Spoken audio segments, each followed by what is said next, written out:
Good day, and thank you for standing by. Welcome to IREN Q3 FY26 results. At this time, all participants are in only listen mode. After the speaker's presentation, there will be a question and answer session. To ask a question during the session, you need to press star 11 on your telephone keypad. You will then hear an automated message advising your hand is raised. To withdraw your question, please press star 11 again. Please advise that today's conference is being recorded. I would now like to hand the conference over to our first speaker today, Mike Power, Vice President of Investor Relations. Please go ahead. Thank you, Operator. Good afternoon and welcome to IREN's Q3 FY2026 results presentation, and thank you for your patience as we get assembled. I'm Mike Power, VP of Investor Relations, and with me on the call today are Daniel Roberts, co-founder and co-CEO, Anthony Lewis, CFO, and Kent Draper, Chief Commercial Officer. Before we begin, please note that this call is being webcast live with an accompanying presentation. For those dialed in by phone, you can elect to ask a question through the moderator after our prepared remarks. I would like to remind everyone that certain statements made during this call may constitute forward-looking statements. Those statements are based on current expectations and assumptions and are subject to risks and uncertainties that could cause actual results to differ materially. Please refer to slide 2 of the accompanying presentation and our SEC filings for more information. During today's call, we will also refer to certain non-GAAP financial measures. As a reminder, a reconciliation to the most directly comparable GAAP measures is included at the end of the presentation. So with that, I will turn the call over to Dan Roberts. Thanks, Mike, and thank you everyone for joining us today. 8 years ago, when Will and I founded this business, we spent a lot of time thinking about what the digital future actually meant for the physical world. We talked about films like The Matrix and Ready Player One, not as science fiction, but as a signal. Worlds where digital adoption was total, instantaneous, and infinite. The insight we kept coming back to was this: digital adoption curves can go from 0 to 1 overnight, but the real world doesn't scale that way. Power, infrastructure, land, data centers, these take years to permit, finance, and build. The bigger the demand, the harder delivery becomes. That gap between exponential digital growth and the physical world's ability to service it, that structural disconnect, is exactly what we set out to solve. That scarcity is now defining where AI infrastructure gets built and who can build it. 8 years later, that thesis is playing out exactly. And this quarter, we demonstrated what disciplined execution against it looks like at a global scale. In AI infrastructure, secured power is only valuable if it can be converted into customer-ready compute. That conversion is hard. It requires site control, grid connection work, permitting, design, procurement, construction, GPU installation, networking, commissioning, financing, and customer delivery, all coming together on tight timelines. IREN's strength is bringing those pieces together. We have experienced site teams, standardized designs, and repeatable construction processes that allow us to build across multiple sites in parallel. As we scale, each phase builds on the prior phase. The template becomes more repeatable, the procurement and construction process becomes more efficient, and the site teams carry that experience forward. That is where IREN has built its moat, and why real assets and real capabilities are harder to replicate than they might appear. That execution capability is showing up in the numbers.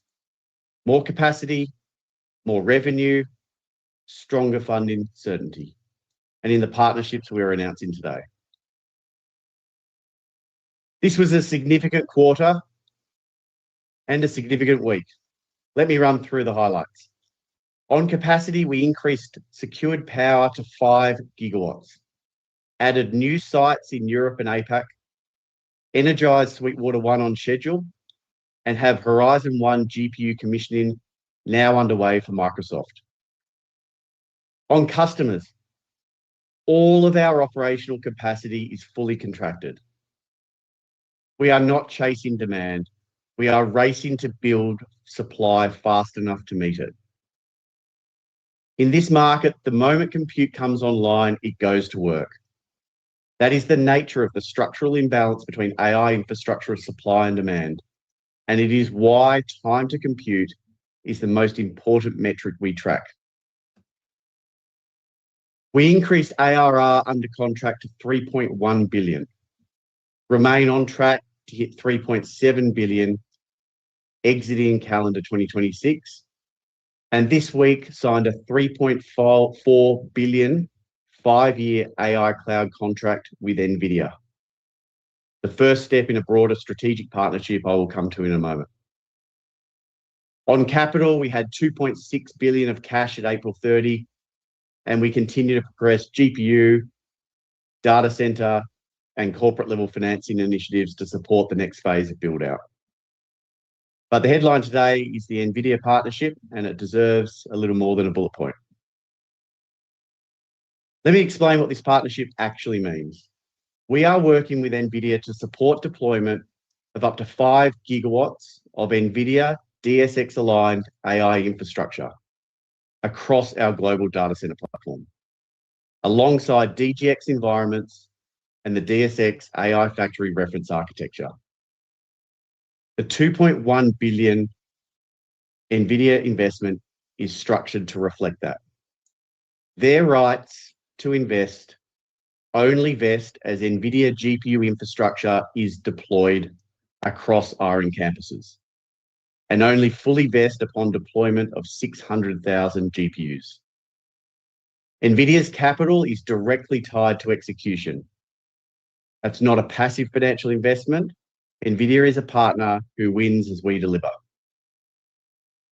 The 3.4 billion AI cloud contract announced today, supporting NVIDIA's own internal workloads, is the first step in that partnership. 8 years ago, Will and I set out to build the infrastructure the digital world would need.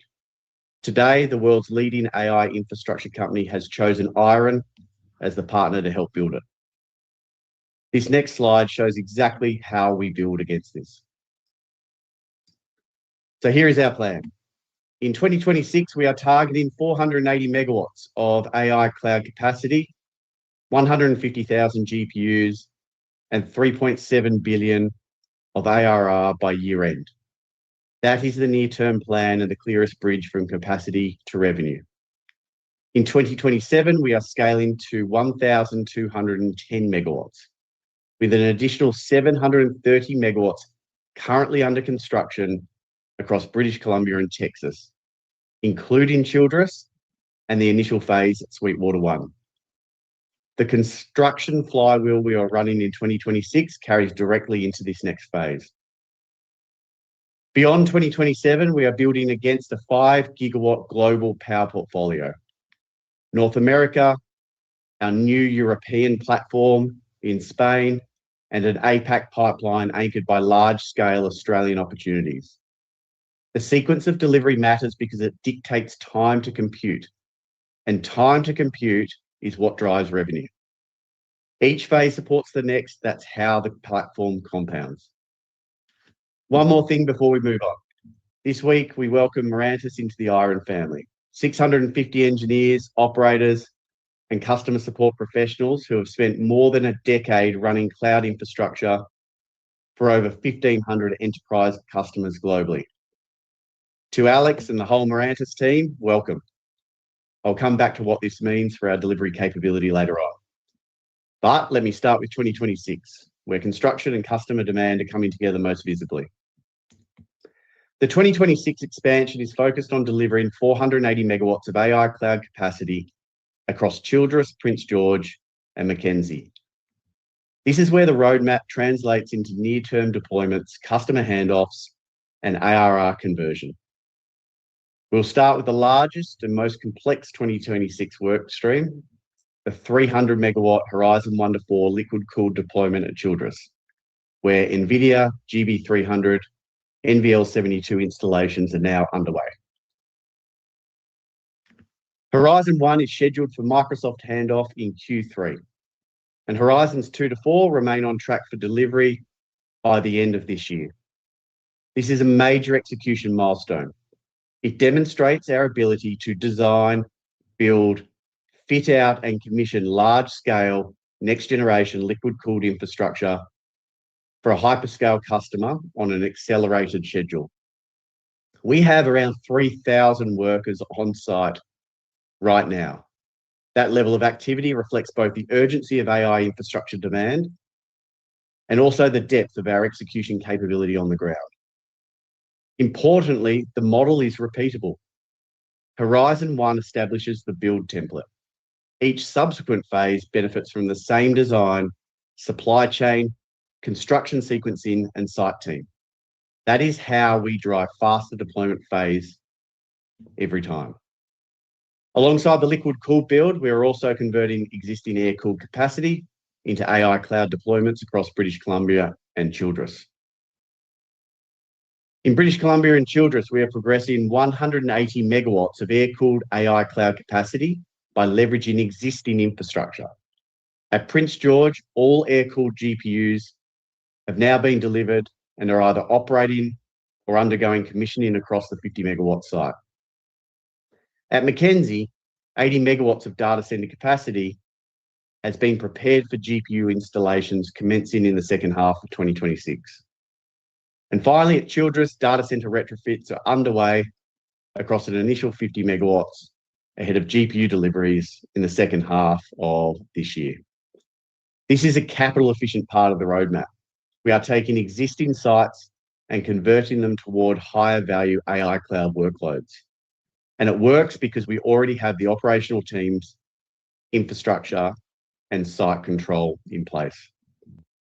Air-cooled capacity can come online faster than liquid-cooled. In a market where time to compute is everything, that speed is a commercial advantage, and we are using it. We're already seeing this dynamic play out commercially, with capacity continuing to be contracted ahead of commissioning as customers prioritise speed to market. We now have 3.1 billion of ARR under contract, including approximately 700 million of ARR associated with the 3.4 billion 5-year contract for Blackwell GPUs to be deployed across 60 megawatts of air-cooled capacity at Childress for NVIDIA. Against the full 2026 expansion, we are targeting 3.7 billion of ARR by year-end across 150,000 GPUs. The remaining uncontracted capacity represents approximately 50,000 air-cooled GPUs, scheduled for delivery in phases through the second half of this year. Demand for that capacity is robust. Our focus is on using our time to compute advantage to secure the right customer mix. With the 2026 plan on track, let me turn to what comes next.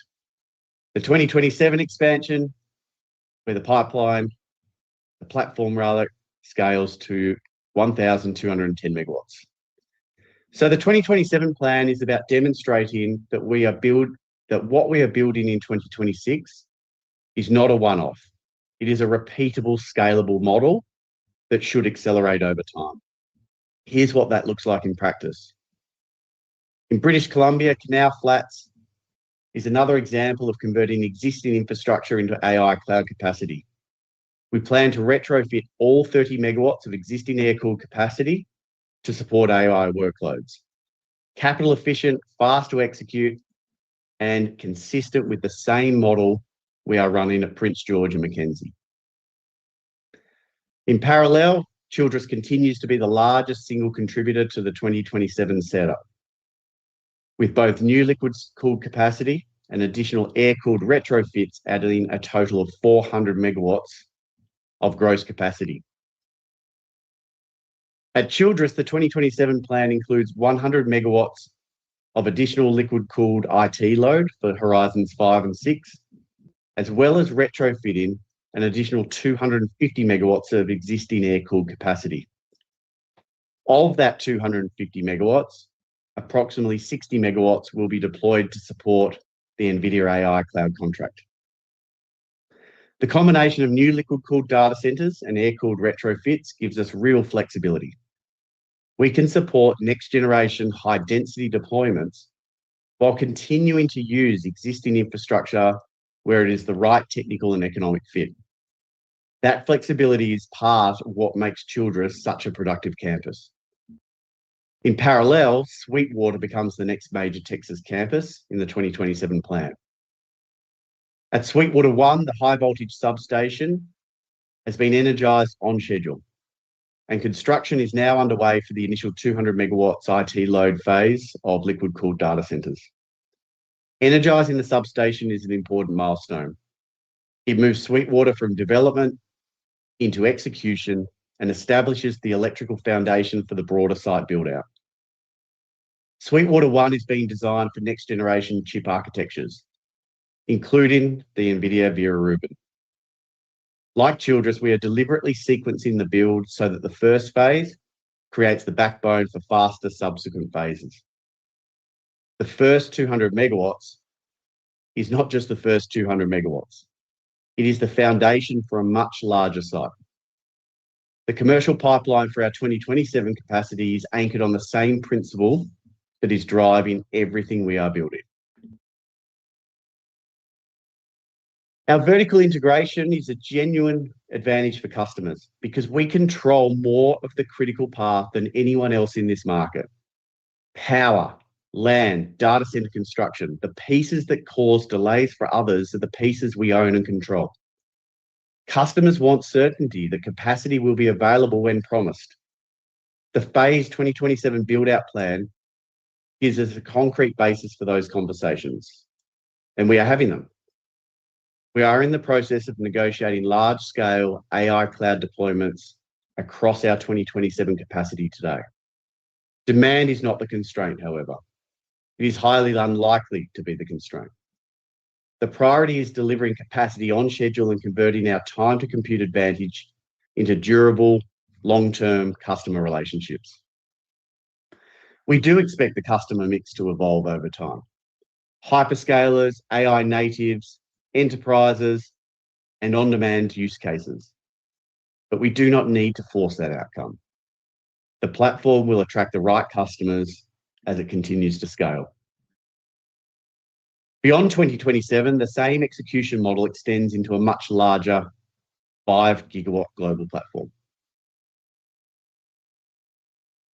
We now have 5 gigawatts of secured power. To put that in context, that is not a pipeline number or an aspiration. That is secured power, and it represents one of the largest portfolios assembled for AI infrastructure anywhere in the world. The question now is how we build against it. The answer is a phased global platform across North America, Europe, and APAC, with additional development opportunities beyond that. Let me walk you through each region. We'll start with North America, which remains the largest component of the long-term platform.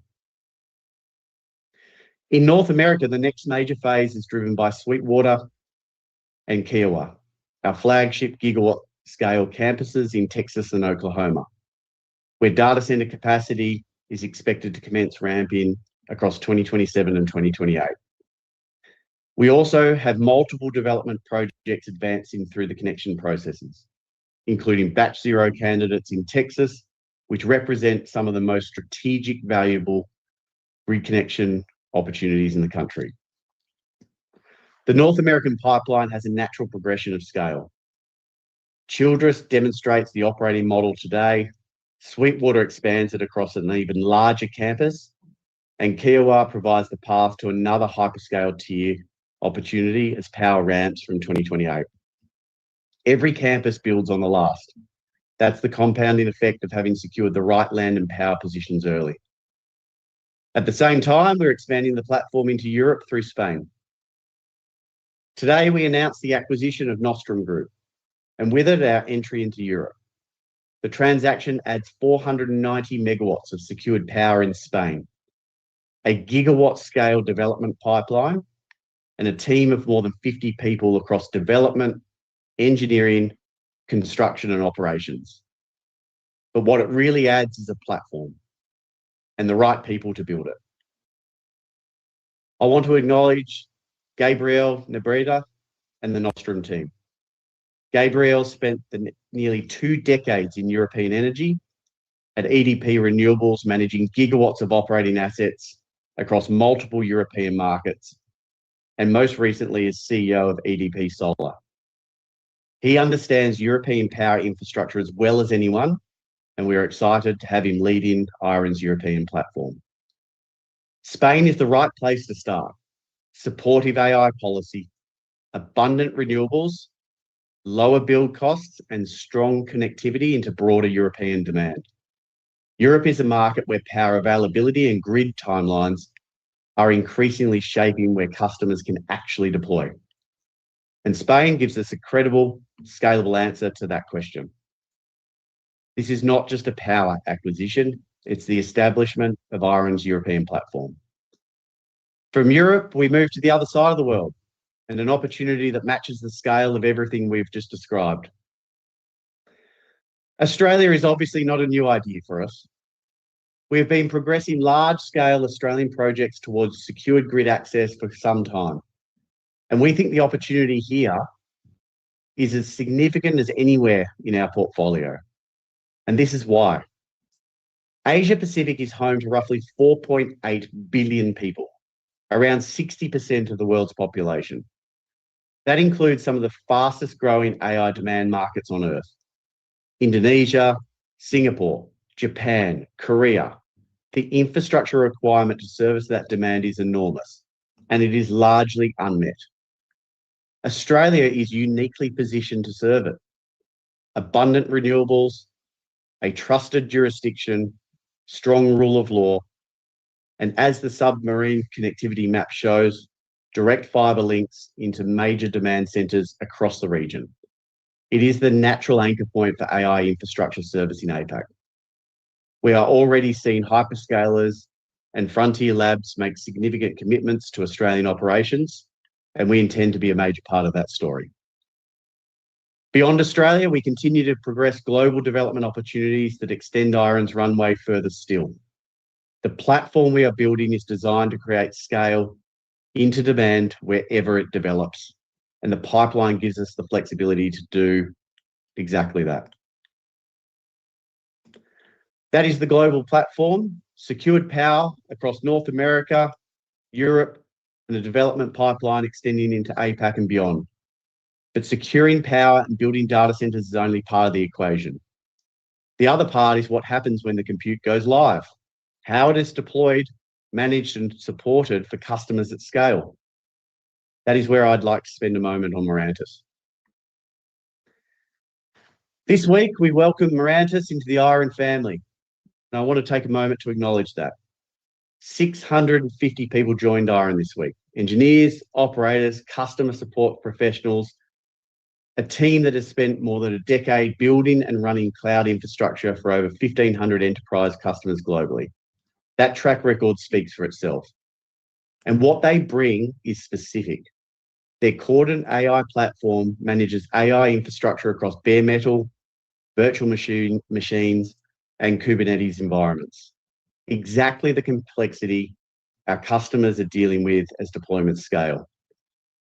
They are also a founding ISV partner of the NVIDIA AI Cloud Ready initiative, which means they are already deeply embedded in the same ecosystem we are building into. As we scale, delivery is not just about bringing GPUs online. It is about what happens after. Provisioning, monitoring, supporting customers through increasingly complex environments. Mirantis strengthens all of that. We are already seeing it, and they will play a central role in supporting our NVIDIA AI Cloud contract. To Alex and the whole Mirantis team, a big welcome. We're super excited to have you. So what you have heard today is a company that has secured power at scale, is contracting revenue at scale, and is now building delivery capability at global scale.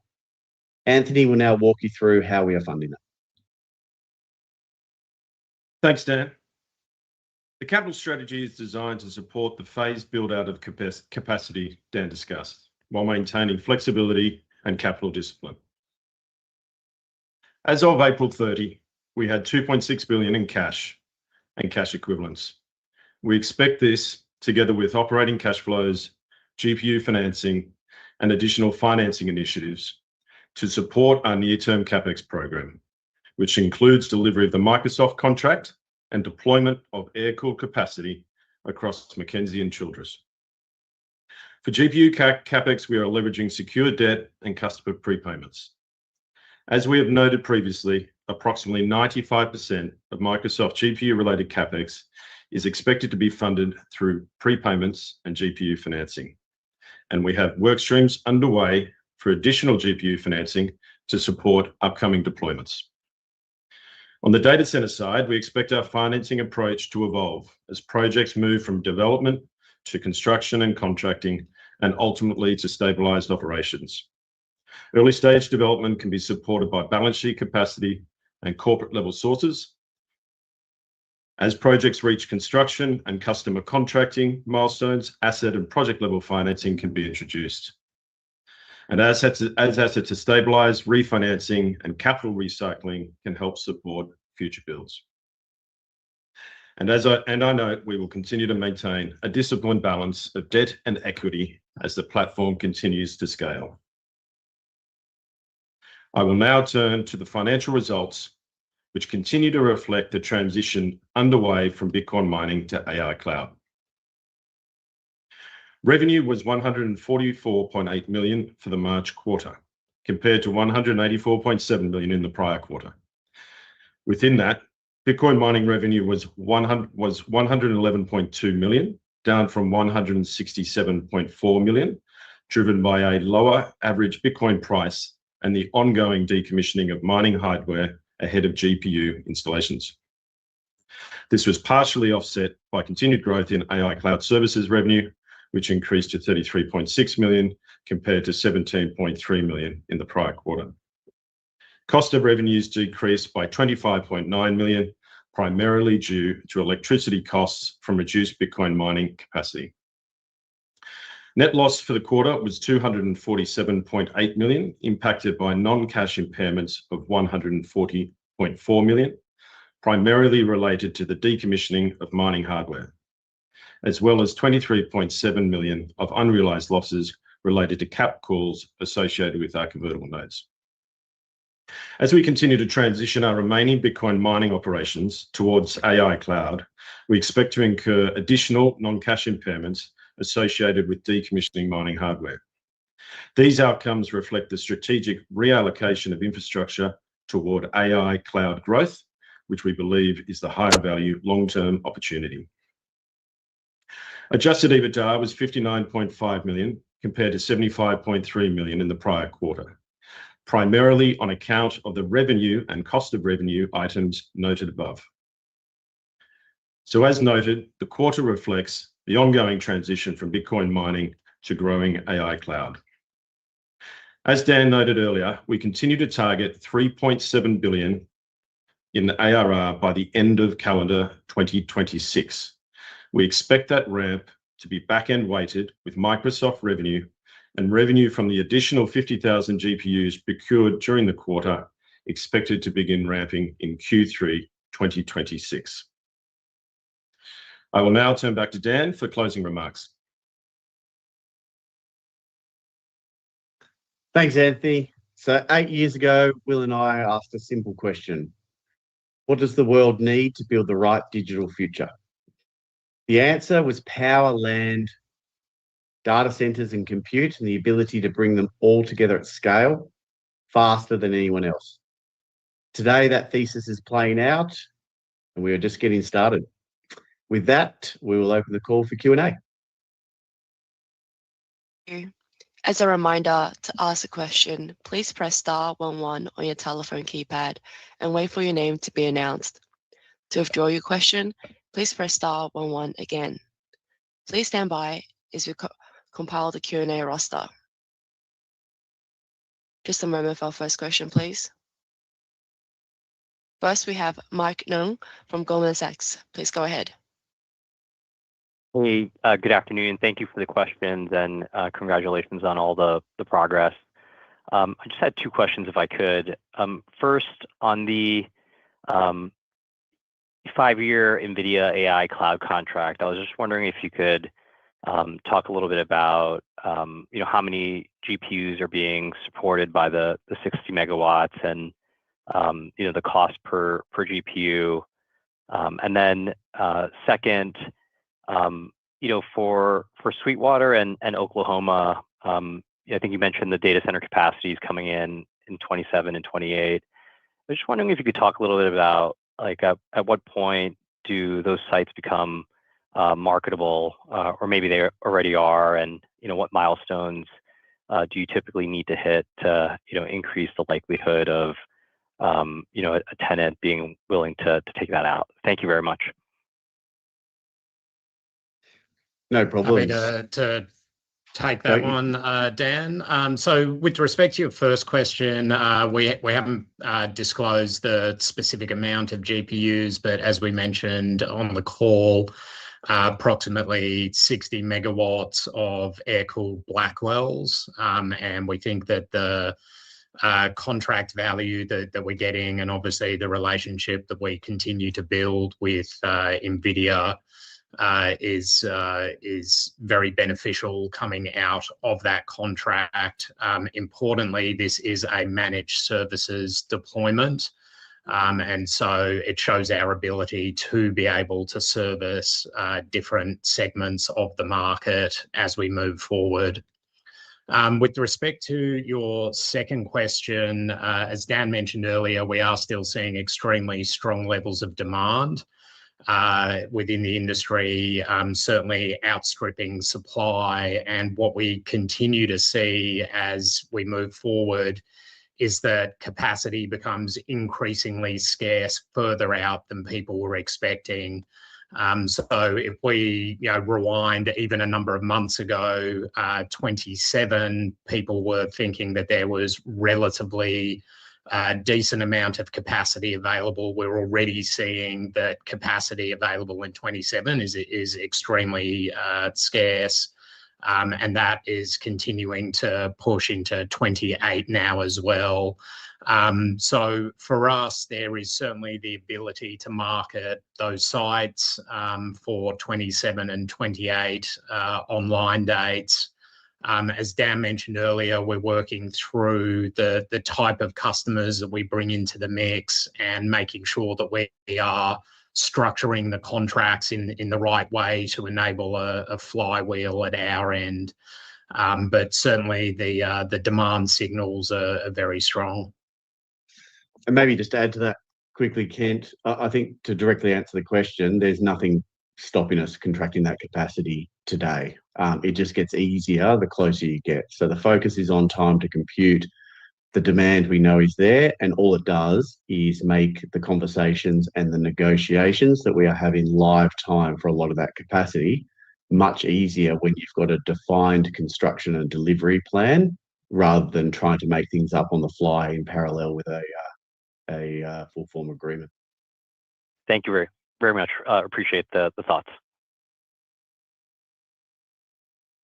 Thank you. Next, we have Paul Golding from Macquarie. Please go ahead. Thanks so much, and congrats on all the progress and the new relationships coming in-house. I wanted to ask about air-cooled GPUs in general. So it sounds like with the 60 megawatt deployment at Childress for NVIDIA, that will be an air-cooled deployment along with the rest of the uncontracted capacity that you're deploying across British Columbia and Texas. Air-cooled is going to represent a meaningful part of the strategy. I just wanted to ask how you see efficiencies as well as hardware performance looking so far based on the deployments that you've planned for, and how we can look at that from a financial perspective as well as we think about the model and the air-cooled opportunity. Thanks so much. So in terms of efficiency and performance, I mean, what we're deploying across the air-cooled portfolio is the latest generation of NVIDIA air-cooled GPUs, being Blackwells.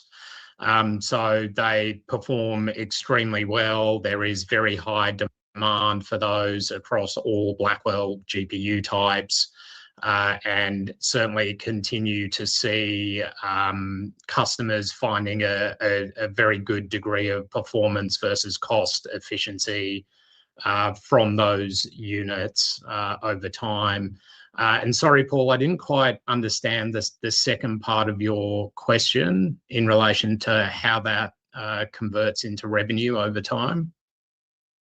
That's right, Ken. So just wondering with sort of retrofitting and repurposing of Bitcoin mining infrastructure for these air-cooled deployments, how that seems to be working out, maybe from a margin perspective relative to some of the liquid-cooled deployments that you're doing around the Horizon projects, just given the simpler cooling opportunity there.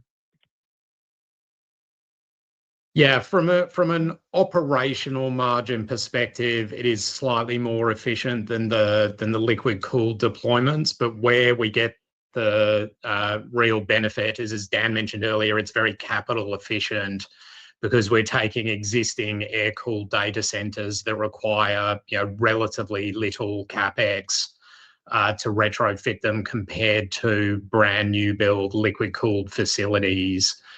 So that is the major difference in terms of the two. At an operating margin level, yes, air-cooled is probably slightly higher, but immaterial.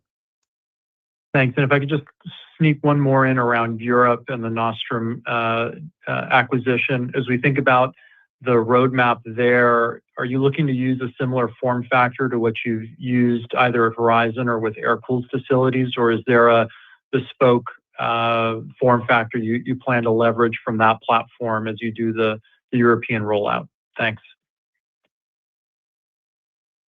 Yeah, so one of the things that attracted us to the Nostrum opportunity, and we've been looking at Europe for a while, is that they did have significant land holdings that came as part of that, and access to a large amount of secured power. So that gives us quite a large degree of flexibility as we build out that platform over time as to the form factor that we use.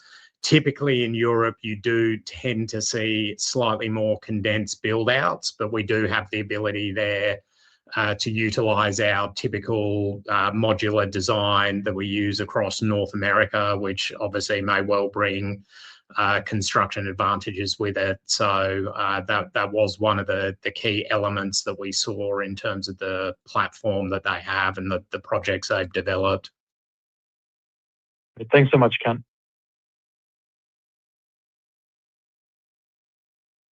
Thank you. Next, we have Britt Nogbach from Cantor Fitzgerald. Please go ahead. Perfect. Thanks, guys. Congrats on the, multiple acquisitions over the last week and the NVIDIA partnership and deal. I wanted to touch on Mirantis a bit because I thought that was important to the long-term story. Could you maybe just, elaborate how that fits into your go-to-market motion, how it might accelerate your go-to-market motion when it comes to, landing these enterprise deals, which is also what it seems like the NVIDIA partnership wants you to do as well?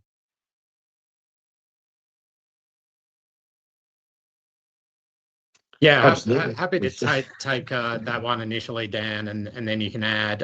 So it brings with it a number of elements that we think are significantly attractive to our business.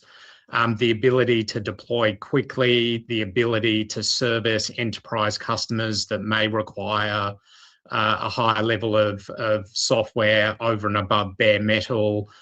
They also, as a large company that has very big internal engineering resources, bring very good capability on the software development side. And that can flow through to the business, not only in terms of the software stack, but also the operations of these large clusters more generally. And further to that, again, having service customers for decades, they have an extremely well built out customer support function internally. So all of those elements are things that attracted us to the Mirantis team. and are able to add to the existing skill set and customer service support that we've already built up internally.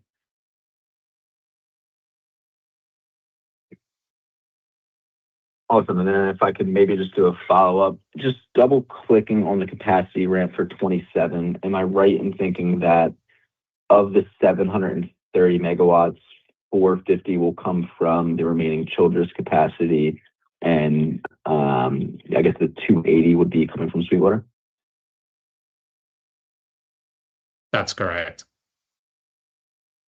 Awesome. Thank you, guys.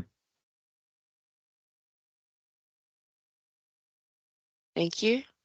Next, we have Nick Gills from B. Riley Securities. Please go ahead. Yeah, thank you, operator. Hi, everyone. Guys, congrats on all the developments here. I know the IREN team has a lot of experience in developing infrastructure in Australia, but maybe less so under the IREN platform. So I was curious if you could walk us through some of the key differences, specifically in power procurement, maybe commercial strategy, so on and so forth. Thanks. Sure. Look, in some ways, Australia is very similar to other markets, and the operation of the electricity market in Australia, managed by AEMO, is very similar to what we see in Texas as ERCOT. There are markets in Australia which resemble Texas in other ways: lots of land, good transmission line capacity, good fibre connectivity, and abundant renewables, which isn't located close to other demand centres, similar to what we see in West Texas. So there are a lot of parallels. The reality is Texas is just an easier place to do business, and we've been able to accelerate faster there, but it hasn't stopped us continuing to incubate projects down in Australia, and we're getting far closer to those projects becoming a bit more of the reality. And I think the demand environment and the ability to service APAC and the demand constraints that we're seeing and hearing in our conversations with hyperscalers means that Australia looks like a fantastic frontier for us, and we'll look to accelerate that in parallel with North America and Europe.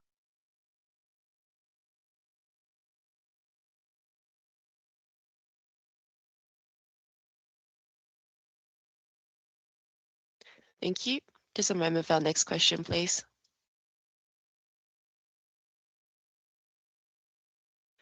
Next, we have Michael Donovan from Compass Point. Please go ahead. Hi, guys. Thanks for taking my question. Congrats on the progress. How should we think about regional customer mix as the platform expands? Are certain markets globally better suited for enterprise and sovereign AI customers versus hyperscalers? And does that change the expected contract structure or margin profile? Look, it's going to evolve, and there's a lot of unknowns around this. But if you break it down, like hyperscale contract can mean two things. They can mean hyperscalers using capacity for their own purposes in terms of training and servicing workloads such as their own AI models, or it can mean they're just acting as intermediaries to aggregate capacity for end customers that we're talking to directly. So obviously, in the case of the latter, whether you're dealing with a hyperscaler or going directly to the end customer, the end demand is the same. Then you've got different types of workloads, so inference and training. Inference is a little more latency sensitive. Training, you can probably afford a bit more latency. And indicatively, we've had conversations around training models in Australia. Yes, the USA to Australia is a long geographic distance, but it's actually not that far over fibre, particularly where you're talking about training models. And given where inference sits today as well, we're all using ChatGPT or Claude. The response times are still, I guess, adjusting to the level of demand and the supply to service it. So, look, it will evolve over time, and our objective is to build out an expansive ecosystem of end customers. The partnership with NVIDIA is designed around that. The Mirantis and integration into our business is designed to help facilitate that over time, in addition to all the near-term operational capabilities that it brings out. So the goal is very much to build out that diversified customer base over time across all of those markets. Appreciate that. And a follow-up, if I may. Can you help bridge the 490 megawatts in Spain from secured power to time to first token? What has to happen before construction begins? So that is secured power, and the sites across the portfolio there are secured as well. So from here, it's a matter of working through final design permitting, which is already well advanced at a number of those sites, and then ultimately construction of those facilities. But one of the elements that we found very attractive was the near-term security of power. So that is power that is available on a timeline that we think is going to tie in very well to general European demand. And we are already seeing a number of direct requests from existing and new customers for European capacity. Great, thank you. Thank you. Next, we have John Torrado from Needham & Company. Please go ahead. Hi, this is Austin Ortiz on the line for John Todaro. Maybe just a quick question on how do you intend to finance the build out for the recently announced NVIDIA deal? Seems to be around 5 gigawatts, so just any color on that would be helpful. Thank you.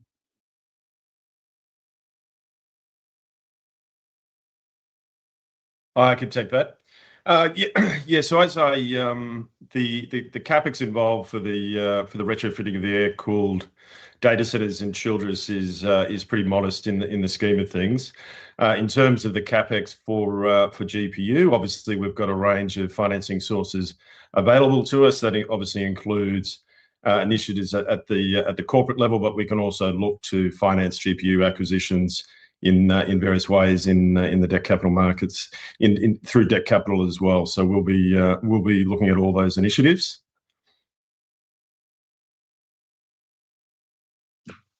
Understood. In terms of the 5 gigawatts more broadly, maybe just to address that and the plan. So that's obviously a lot of capital today, but the reality is you don't need all that capital day one. There's an S-curve of construction that takes time. It takes years to deliver this. This is the whole point around time to compute. It's not just a case of getting power and land. It's assembling multi-thousand construction teams and actually delivering it. And the funding for that just is progressive over time. So as we've seen, as we continue to deliver, we continue to drive revenue, we can reinvest that revenue in CapEx, and it continues to unlock more and more financing sources over time. And part of the partnership with NVIDIA, we've announced they've got the ability to invest in IREN as we commission GPUs. But equally, there's other support mechanisms being discussed to the extent that we need them. But the reality is capital markets are open. They've been very supportive of our plan, and we anticipate that continuing. The moment that changes, there's a whole world of capital out there in terms of other options, whether you're creative around private markets or otherwise. When you look at the GPU financing, which is the lion's share of that CapEx, the Microsoft contract is a great template.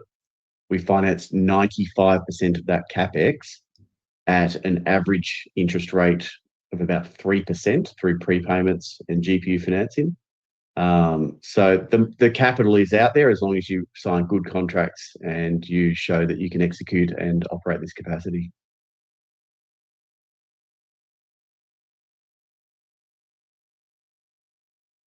Thank you. Just a moment, please. Next, we have Joseph Vafi from Canaccord Genuity. Please go ahead. Thanks, guys. Good morning, good afternoon. My congratulations here as well on the great progress. Just a couple thoughts, or just some of your thoughts here, just to gauge demand out there. I know you threw out, a 3.1 contract to going to 3.7 billion contracted in ARR here, exiting the year.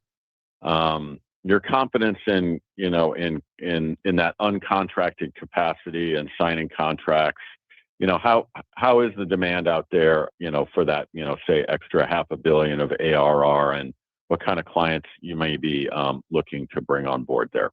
And then I'll have a quick follow-up. Yeah, I think. Sorry, go ahead, Dan. Oh, sorry, Ken. Look, again, we're trying to reiterate this as much as we can, and I'm very happy for someone to point it out, but there are no idle GPUs.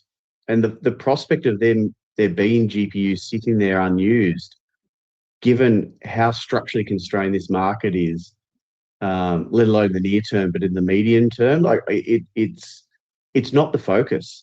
We are having a lot of customer conversations, but all of our operational capacity is fully contracted. We're contracting substantial portions of capacity before it even arrives.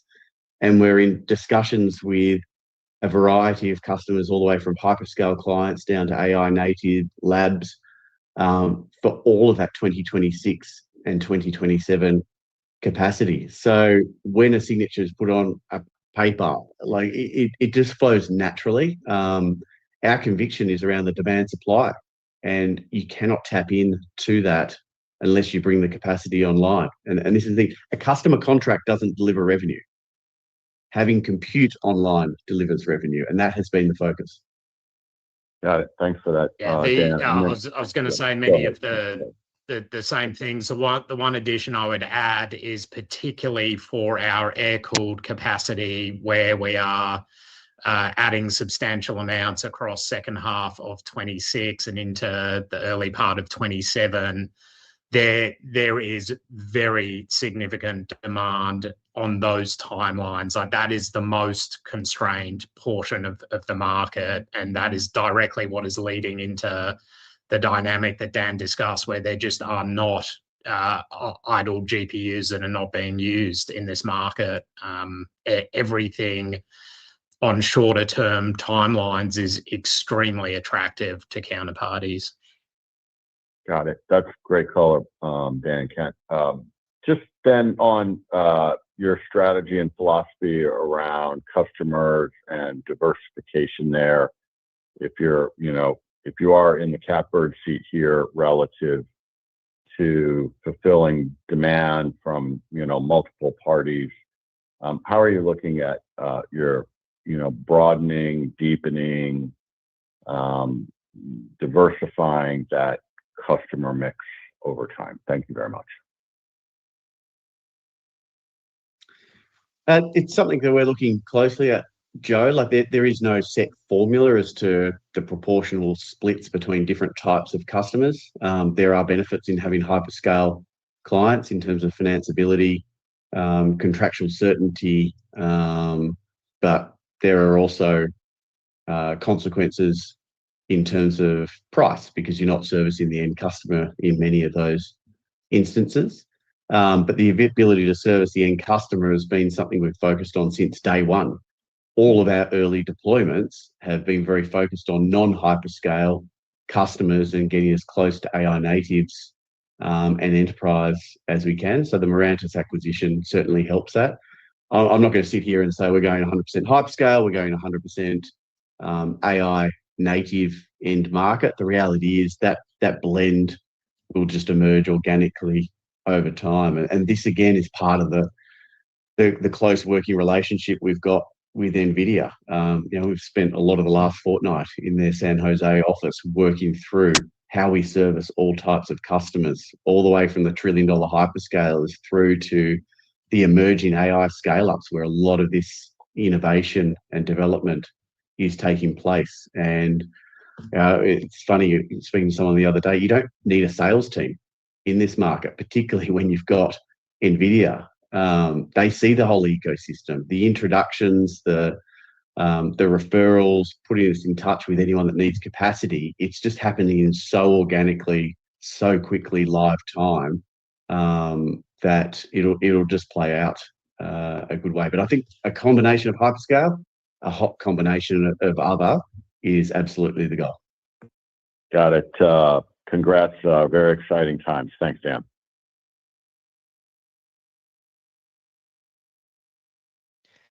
Thank you.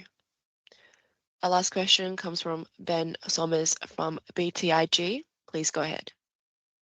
Hey, yeah, good afternoon, and thank you for taking my question. So I was curious a little bit on older generation GPUs. I know you've talked in the past as you've seen, the useful life of older generations, for like H100s extend out, further than maybe people had originally thought. So kind of curious what you're seeing on the demand profile there and just, what potentially type of workloads are going on to those older generation GPUs. Yeah, the comments that we made about no idle GPUs, that applies to all GPUs, not just latest generation. So, older generations, A100s, H100s, H200s, all effectively fully utilized across the industry.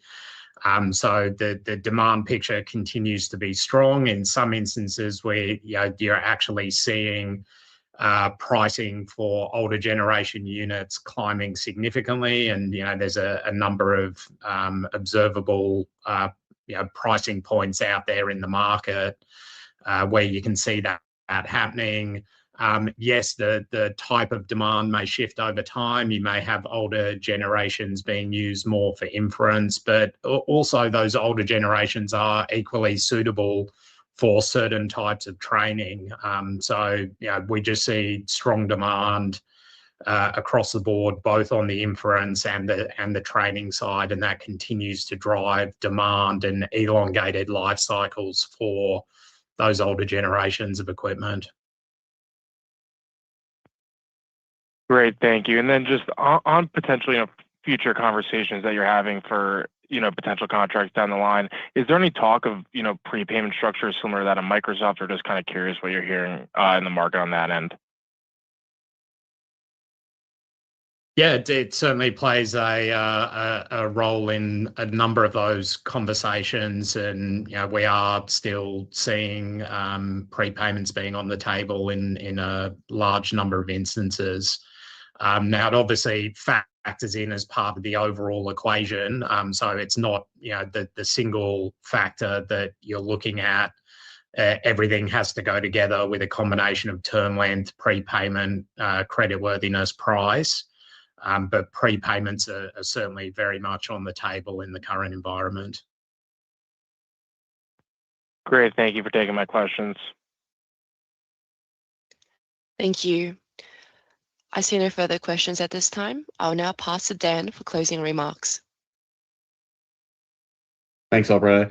Thanks, everyone, for joining us today. We remain focused on execution, delivering the 2026 plan, advancing the 2027 build-out, and positioning our now global platform for the opportunity beyond that. And we look forward to updating you as we deliver. Thanks, everyone.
you.